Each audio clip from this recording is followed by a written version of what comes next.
everybody. Welcome to Project HR, a podcast dedicated to building better workplaces. I'm your host, Beth Pilgrim, and I'm going to kick off this episode by stating the obvious. Change is never easy.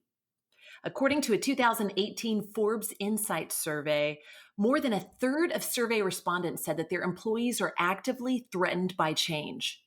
2 years later, and imagine how those employees feel right now. In this episode, we'll be talking about change and leading change in your organization, but we'll be doing so in the very midst of change. We are taping this episode as COVID-19 is disrupting every aspect of our working lives. And as we look to the future, for many, it can be hard to even imagine what it will be like when things get back to normal. Our guest today has some very definite opinions about normalizing the abnormal, as well as about change management post-COVID-19. Dr. Mark Rogers is the founder and CEO of Insights Without Borders, a global management consultancy firm. He's also the author of Transforming Change Management, Change or Be Changed, Disrupt or Be Disrupted.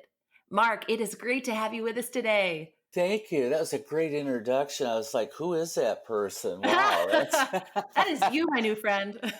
I know. I hope I answer or live up to that. But thank I'm you for excited that. to talk to you. Thank you. I'm excited to be here and have the opportunity to be with you all. Oh, thank you. So before we focus on the pandemic at hand, let's start by addressing the idea of change itself.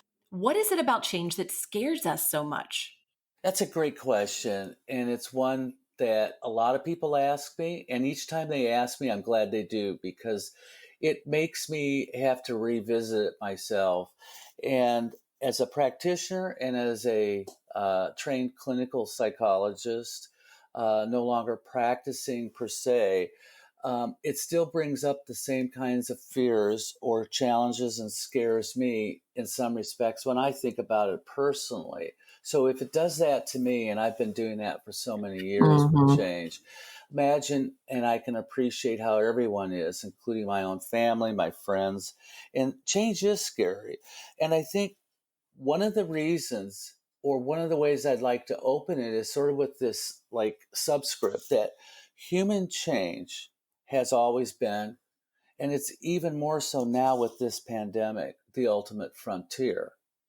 So any change is like you're walking out the front door with no roadmap, and you may know some of the landmarks. I mean, it's a journey in and itself. Yeah. We have the skills, though, to change and evolve. But, part of the question that you were, really asking is this, what about this fear? Well, fear is an emotion that gets in the way. And when that happens, we lose clarity about our potential. We're hardwired to resist uncertainty. Our brain, it prefers a predictable, maybe even a negative outcome, because that's like crystallized intelligence or behavior. We'll choose that every time over one that's an uncertain one. Well, our mind is also flexible and adaptive, and we can be trained to thrive in change. So if we can get past our fear with change and we can sort of step outside that box, imagine this whole other side of potential that you can have. How does that fear specifically manifest itself in the workplace, in your opinion? There's two sort of sides to that. The first is the pain point, and then the other is sort of, and it's an opportunity to turn a negative into a positive, which is if there's pain, what could be the positive side if we work with that in sort of a work setting? And that's the inflection point. It reminds me, this question, of a great quote that Nigel Nicholson, he was writing on organizational culture and how hardwired is human behavior in the Harvard Business Review. And it's a great quote that I love to throw out as a conversation starter, in that he says you can take the person out of the Stone Age, not the Stone Age out of the person. And what that's saying is that this atmospheric or that optic and sort of change in work settings really goes to the heart of the challenge in our organizational settings with change. There's the individual differences that are caused by each person's sort of own, let's say for purposes here, sort of like a genetic inheritance. We all bring who we are, how we are, and what we are to our work settings, Mm-hmm. as well as a whole collection of our personal experiences and culture. But at the same time, what is hard is really looking at how do organizations become designed to work in harmony with sort of our whole biopsychosocial identity of who we are as individuals. That's not speaking as to a department or, a team. And that how do you then take all of that with change and try to work and manage that in such a way that you're not going against the human nature or what we bring in. And with respect to that, what I think is hardest in corporate nature with change is, again, a great mentor and coach of mine from the days past, Gary Rumler, who was really very well-versed. It really hits me, and it still stays with me today when we talk or look at this question of what causes this fear. Is it human nature? Or is it corporate nurture? He said process is without a doubt the most effective way to articulate value add work to be done in an organization. But he also said, with that, and this is where the change nurture comes in, you put a good performer in a bad system, and the system will win every time. And what that's really going at, and I ask with this nurture of your culture and so forth in your companies, is bad things happen as we stop solving people problems and start solving business problems, which is where it leads me to where my passion and our passion in IWB is to work with human-centered design and human-centric change problems, because it gives us, as well as those we partner with, the opportunity to recover, grow, or innovate competitively. Well, in your book, you talk about how you can transform what's typically viewed as a negative change, disruption, into opportunity. Can you tell us a little bit more about that? One of the challenges for any of us, particularly like in change, is that we get hit with change and we immediately approach, or we can approach, and see only the negative side of something.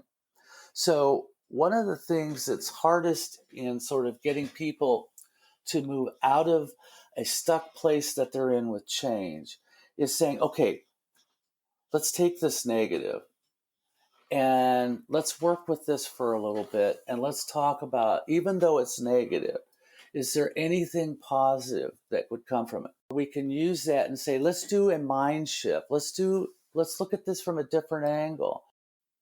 Yep. Okay, Mark, also in your book, you talk about how you can transform what's typically viewed as a negative change, disruption, as we've been discussing, into opportunity. Can you tell us a little bit more about that?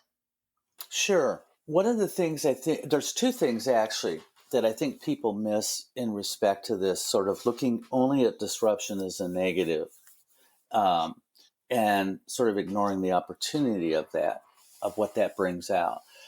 The negative side is, of course, disruption puts us into this sense of not being in control in a react versus proactive mode. So which side of that equation do you want to be on? Do you want to be always on the reactive side or the proactive side? And so most of the time, I have to work with folks in, all different levels of the organization, because they approach it differently. From the strategy and the C-suite level, they see this as a negative because it means that they have to be highly reactive and they're not proactive. It's something that comes in, it's like a blind spot. They're walking along and all of a sudden somebody taps you on the shoulder and they startle and they go, what? And they have to react. They don't like that. At other levels, depending on further down, that may be proactive because it started at the top and it's rolling down. It gives them time. Either of those two ways, whether it's proactive or reactive, the negative turns itself into a positive, or you can look at it more positively when you start thinking of it in terms of lessons learned or after action review. In terms of what did you learn from this? Even though it's a negative, let's take that negative. Okay, it wasn't pleasant. And in addition to that is you might have failed. That's fine. What is so wrong with failing? Mm-hmm. Even Michael Jordan, as great an athlete as he was, he had off days, Yeah. And Uh, oftentimes failure is our best teacher because we learn what not to do. Absolutely. Because, and we learn that well, and you learn it well in the military. When they've gone back and they've come out of field, they always, regardless of whether it's good or bad, look at it from lessons learned. What did we learn from this? And debrief. And that is an opportunity that is not leadership led, it's leadership facilitated, but everybody is putting into this thing to recreate what the lessons learned. And what is that after action review of that? Because that gives you the opportunity to script forward now with that, where you didn't have that the first time. So that may mean that you're not going to fail as bad the second time, or it may mean that the second time you will succeed. And if you don't think that's a good model or math, then ask NASA what they think about it. Yeah. How many times did they blow rockets up trying to get it up there? Ask all of the most renowned innovators. Right. Yeah. Absolutely. Ask Edison, Right. I don't know how many light bulbs he went through before they stopped blowing up on him. Right. It can be a really welcomed pivot. Yes. All right, Mark, right now we're going to take a sponsorship break. But when we get back, we're going to talk about leading change specifically in response to the pandemic. So stick with us.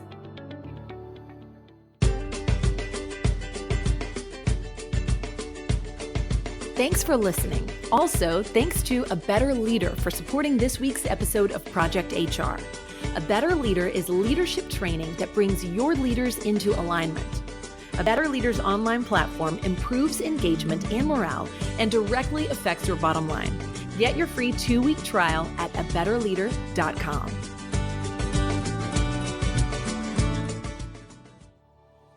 We are back with Dr. Mark Rogers, author of Transforming Change Management, and he is also the founder and CEO of Insights Without Borders. Mark, in the introduction, I mentioned your strong feelings about normalizing the abnormal. Can you explain your thoughts on this? Normalizing the abnormal is sort of there's no easy way to say it, in the sense that it's sort of psychobabble in my space and working as a therapist and others. One of the things that I learned and I experienced very early in my career working with people is that they had normalized this abnormal, this problem, this issue, the way they were thinking, the way they were feeling, even the way they approached change. And they took this sort of problem that was abnormal that they couldn't see because they were actively participating or they were in the center space of it. And while they were in there, they could cope. But if they had stepped out of that or something pushed them out of that, they became very, very uncomfortable. So we normalize that abnormality. And that becomes a very difficult situation for companies to sort of work their way out of. Now, what does that mean? And let's use an example of that. That's exactly what's happening between, Cook and Jobs now being different CEOs at Apple. People are accusing the present leadership in Apple, it's because Steve Jobs has passed now, that Apple's not being able to innovate. It's not being able to do what it's doing or be as good as it was because the brain trust has died off. And this one can't be Steve Jobs. Well, I've had conversations with people who work at Apple and said, of course he can't be Steve Jobs. He is not Steve Jobs. Yeah, there's only one. There's nobody. You're not going to make him be what you want. And you're probably still grieving the loss of Steve Jobs every day now and wishing him to be back. But it's sort of like Thomas Wolfe wrote, you can never go back home. And the memories that you have that you're bringing back aren't going to be there in real life when you get there. There's a rude awakening. And so this normalizing the abnormal like this is similarly to that in an organization. This is where change resistance happens. You've got to keep this journey moving. Yeah, And that's very hard to get people to move out of that. it is.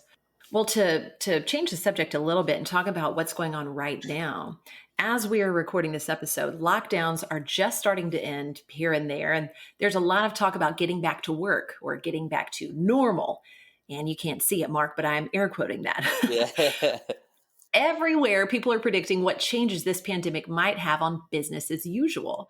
And they're predicting everything from the demise of the handshake and the open plan office to a complete overhaul of work silos and a more permanent embrace of remote work. There's even talk of a workplace surge in humanity, vulnerability, and emotional intelligence.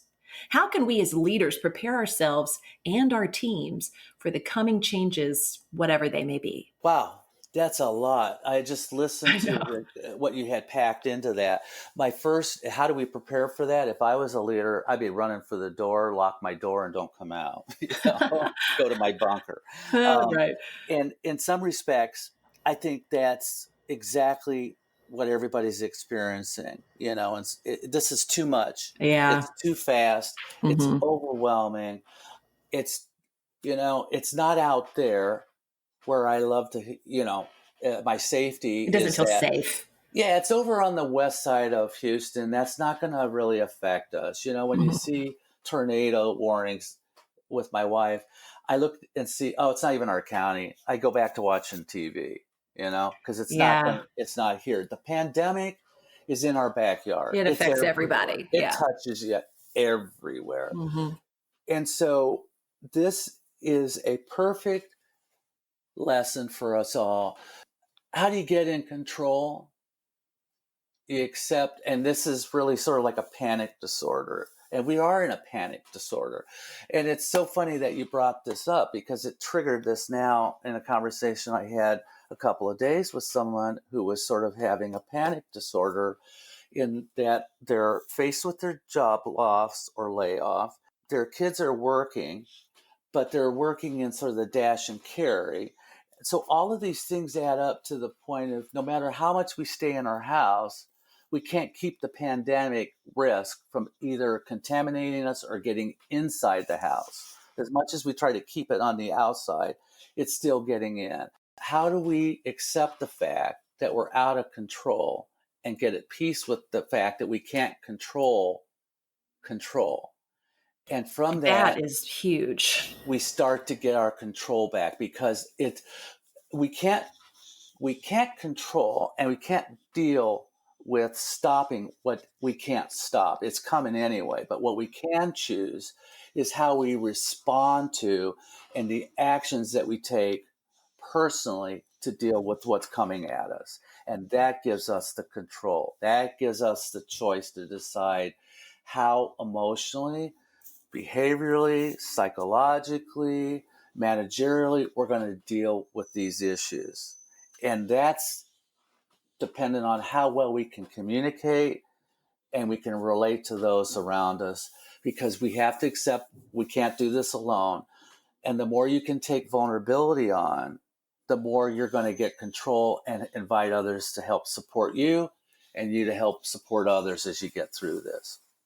So you're saying that as leaders to prepare their teams for what's coming, whatever that is, that they can lead in vulnerability and kind of accept corporately that you can't control the uncontrollable, essentially, and that they each need to be mindful of, I guess, maintaining their own safety and whatever that means to them. Is that kind of what you're saying Yeah, in I response to think, that? I think first and foremost, this is an area that a lot of leadership, I think, they push back from. They sort of see this as this touchy-feely, this is your world.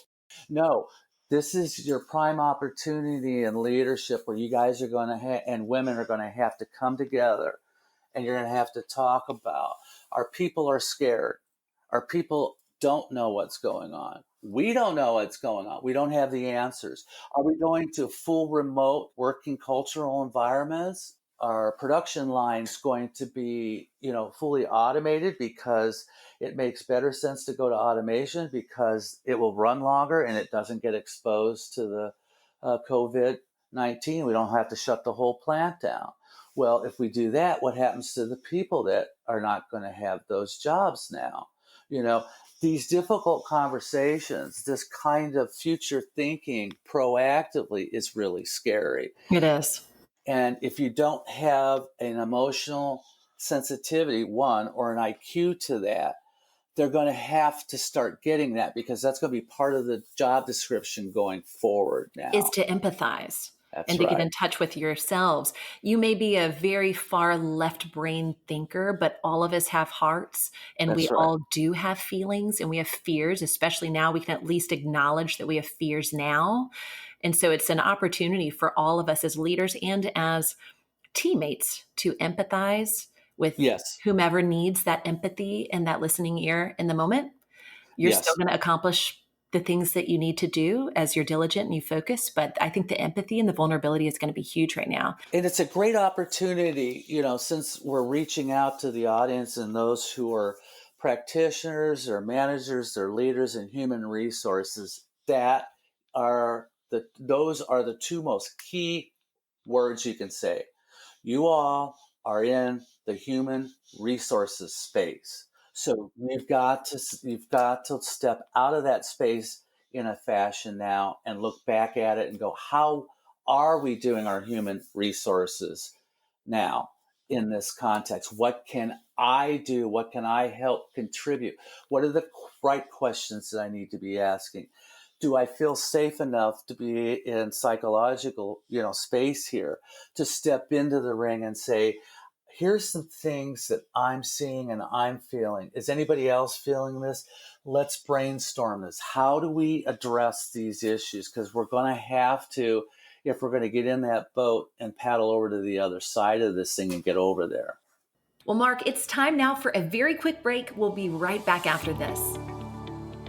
You're listening to the Project HR podcast. I'm your host, Beth Pilgreen, and our guest today is Dr. Mark Rogers, the author of Transforming Change Management, as well as the founder and CEO of Insights Without Borders. We are back.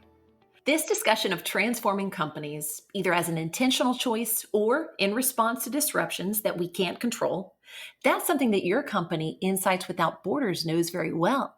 Can you tell us a little bit about your organization and what you do, Mark? Sure. Thanks for asking. Our change leaders and our practitioners work in relationships with our clients who they collaborate or partner with to basically 3 or 4 major areas. This is how to prepare, how to equip and support those stakeholders inside the company on what we are very passionate about with change. That's the human side of change, and business process improvement, training and enablement. We also coach and mentor in the design and execution of initiatives that develop leadership talent who, as I've used before in our discussion, who can come in or are in a position to break up this normalized abnormality, which is still abnormal in these companies, in favor of what? If I'm giving that up, what are you asking me to look for or go towards? That's these truly human-friendly cultures and high-performance organizations. And how we go about doing that is we develop and are developing and continuing to apply innovative approaches, frameworks, methodologies, and tool sets on the human side of change to discover and work through the root causes of change blockers in these organizations, not the symptoms, but looking at the root cause failure that's existing there. And once we get that and work at different levels in the organization with lots of different folks involved, or it can be a small team even. We then begin to develop these client-centric change roadmaps and journey mapping with them. That's perfect. How long does that process usually take when you start working with a client and then you do your overall assessment as to what they need? That's a common question, and it's a common concern. As I say this to folks, or we start to present this and have these conversations, there's two questions. Wow, love it, but how long will this take? And how much is this going to cost me, Great question. or us to go through this? And my question back to them is, well, are we talking a headache, or are we talking, a flu, or are we talking something that's more serious like pneumonia? Because I can't really give you a definitive answer, but I can give you, a general or a better estimate of what we're talking about. But this is process. This isn't project management equals change management, or change management equals project management, so that we can get Excel sheets out and quickly put in time milestones, due dates, actual dates, and this kind of stuff. We do that, but we do that in the roadmap after we've got the process change that's going on. So that really gets, one of the ways that we help with that, and that's why I'm glad you asked this question, is that we go in stages, much like you would in anything. Stage one is, let's work very concertedly on the analysis of this. And we're working internally, mind you, with your people. This isn't us coming in, you throwing open the doors. We take and set up a war room, and then pretty much every month into the quarterly billing process, start throwing money out to. This is a collaboration and a partnership. So this is a fact finding and a team building going on both between us and that client work setting. That sounds great, and sounds like something that we could all use right now as we're moving forward through this unprecedented time. How can our listeners find out more about Insights Without Borders? You can go to our website, which is www.insightswb.com. You can also check me out on LinkedIn and others in our collaboration and our thought leadership groups through LinkedIn with Insights Without Borders. And I'm also now a contributing writer for thriveglobal.com, Ariana Huffington's platform. Oh, wonderful. That's out there. And I have been working at putting up, as we go forward here in the work that we're doing and sharing this work in different pieces.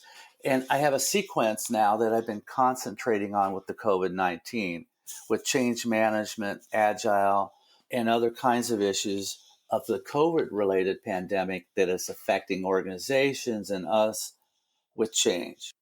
Well, I definitely want to check that out. Thank you. And for those who are listening, as always, these links and more will be included in this episode's companion guide. We'll also include a link to a free download of Mark's ebook, Transforming Change Management, Change or Be Changed, Disrupt or Be Disrupted. So you'll want to take a moment and sign up for it today at projectionsinc.com/podcast. But for now, it's time for our lightning round questions. And these are questions we ask every guest of the podcast. Mark, are you ready? Yeah. All right. Topic showdown.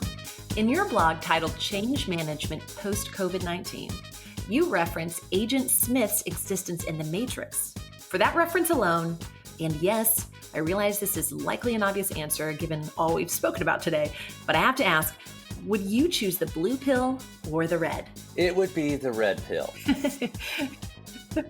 What's the worst job interview question you've ever been asked? Oh, that's a great question. What's the worst question that I've been asked in an interview? Do you have any other questions for me? Oh, wow. Yeah, I've had that one a lot. What's your favorite thing about working in consulting? You have to be able to face plant knowing you can get up and walk away from it and live. That's great. What's the best piece of advice you've ever been given? I would have to say, follow your passion. Follow if you have to work, because none of us like to work. I remember this conversation with my former boss at Arthur Andersen. Said, nobody likes to work, but if you have to work, what brings you in every day so it's not work? Follow your passion. Oh, I love that. What gives you the most life? I love that. Who or what inspires you? It would have to be my mother. My mother was the most incredible role model and significant person in my life because she was able to teach me so many things, both emotionally as well as intellectually. And she is and still remains my Murphy Brown. Oh, I love that. Well, thank you so much for joining me today on this week's episode of Project HR, Mark. Thank you so much. I've really enjoyed it. Me too. And thanks also to our listeners. And as always, don't forget to grab the companion for this episode at projectionsinc.com/podcast. To make sure you never miss an episode of Project HR, we hope you'll subscribe to the podcast, and we'd love for you to drop us a line, leave us a review, or simply rate us 5 stars wherever you get your content. That's it for me for now. Let's make it a great day at work.